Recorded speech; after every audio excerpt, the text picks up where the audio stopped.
Assalamualaikum warahmatullahi wabarakatuh. Selamat datang di kisah inspirasi kehidupan.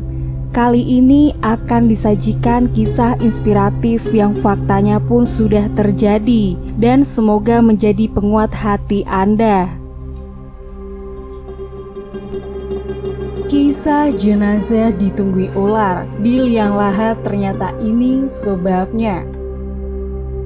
Kisah jenazah laki-laki yang ditunggui ular di liang lahat benar-benar mengejutkan rombongan haji yang mengantarkannya ke kuburan. Kisah ini terjadi pada zaman sahabat Nabi. Siksa kubur benar-benar nyata dan Nabi Shallallahu Alaihi Wasallam telah mengingatkannya dalam berbagai riwayat hadis. Nabi Shallallahu Alaihi Wasallam pernah bersabda, "Wahai manusia, berlindunglah kalian dari siksa azab kubur. Sesungguhnya azab kubur itu benar adanya." Hadis riwayat Ahmad. Berikut kisah jenazah yang ditunggui ular di liang lahat. Kisah ini dinukil dari kitab Tanbihul Ghafiin karya Syekh Abu Laits As-Samarkandi. Ketika itu Abdul Hamid bin Mahmud Al-Mughuli duduk bersama Ibnu Abbas radhiyallahu anhuma.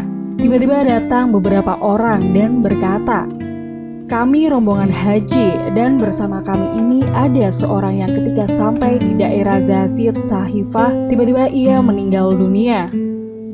Maka kami siapkan segala keperluannya. Ketika menggali kubur untuknya, tiba-tiba ada ular sebesar lahat. Maka kami tinggalkan. Ketika kami menggali tempat lain juga ada ular. Maka kami biarkan dan kemudian menggali tempat lain juga. Kami mendapatkan ular. Kami bertanya kepadamu, apa yang harus kami perbuat terhadap mayat itu?" Mendengar itu, Ibnu Abbas menjawab, "Itu dari amal perbuatannya sendiri. Lebih baik kalian kubur saja. Demi Allah, andaikan kalian gali bumi ini semua, niscaya akan kamu dapati ular di dalamnya." Maka mereka kembali dan menguburkan mayat laki-laki itu di dalam salah satu kubur yang sudah digali itu.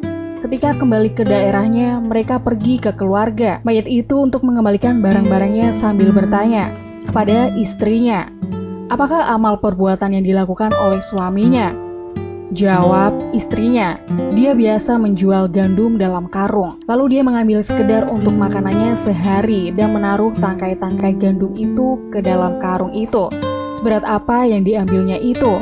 Imam Abul Laits berkata, kisah ini menunjukkan bahwa khianat itu salah satu sebab siksaan kubur, dan apa yang mereka lihat itu sebagai peringatan jangan sampai berkhianat. Kisah berikutnya diceritakan oleh Imam Abu Laits dalam kitabnya. Dari Amir bin Dinar berkata, ada seorang penduduk Madinah mempunyai saudara perempuan yang sedang sakit di ujung kota Madinah. Akhirnya meninggal dunia. Jenazah perempuan ini pun dibawa ke kuburan untuk dikebumikan. Setelah selesai proses penguburan dan kembali ke rumah, sebuah kantong tertinggal di dalam kubur. Maka saudaranya meminta bantuan orang-orang untuk menggali kubur itu. Setelah digali, kantongan itu pun ditemukan dan diambilnya. Saudara mayat itu berkata kepada orang yang membantunya itu, "Tolong aku ke tepi sebentar, karena aku ingin mengetahui sebagaimana keadaan saudaraku ini." Maka dibukalah sedikit lahatnya. Betapa kagetnya tiba-tiba dilihatnya kuburan itu mengeluarkan api. Ia pun segera meratakan kuburan itu dan kembali kepada ibunya dan bertanya, "Bagaimanakah kelakuan saudaraku dahulu itu?" Sang ibu berkata, "Mengapa kau menanyakan kelakuan saudaramu? Padahal ia telah mati." Anaknya tetap meminta supaya diberitahu tentang amal perbuatan saudaranya itu. Lalu diberitahulah bahwa saudaranya itu biasanya mengakhirkan sholat dari waktunya, juga lalai dalam bersuci. Selain itu, waktu malam sering mengintai rumah-rumah tetangga untuk mendengar percakapan mereka, lalu disampaikan kepada orang lain sehingga mengadu domba antara mereka. Demikian sekelumit kisah nyata tentang dahsyatnya siksa kubur. Karena itu, siapa yang ingin selamat dari siksa kubur, hindarilah sifat-sifat tercela seperti berkhianat dalam menjaga amanah, namimah, mengakhirkan waktu sholat, lalai dalam bersuci, dan masih banyak dosa lain yang menyebabkan seseorang disiksa dalam kubur. Semoga Allah melindungi kita dari azab kubur.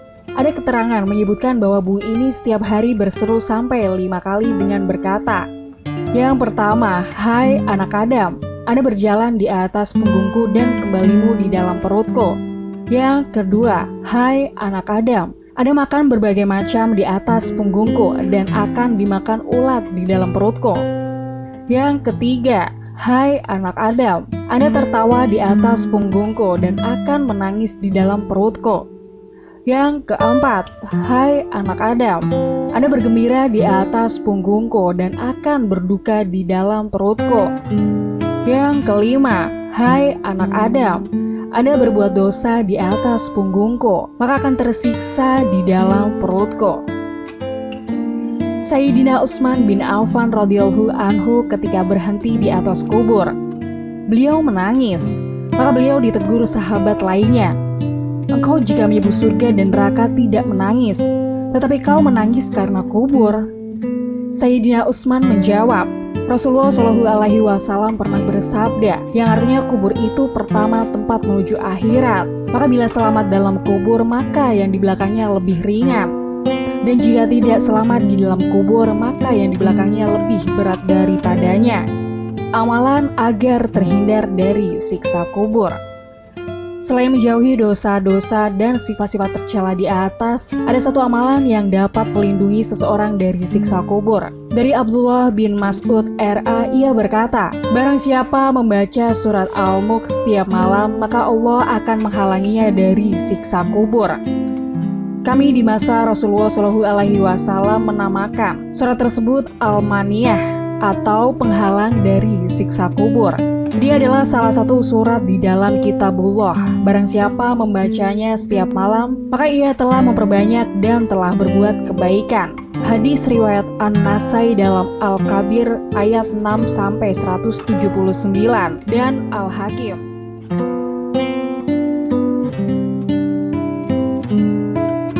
Kisahnya pun berakhir sampai di sini. Semoga menginspirasi dan sampai jumpa di kisah-kisah inspiratif lainnya. Wassalamualaikum warahmatullahi wabarakatuh.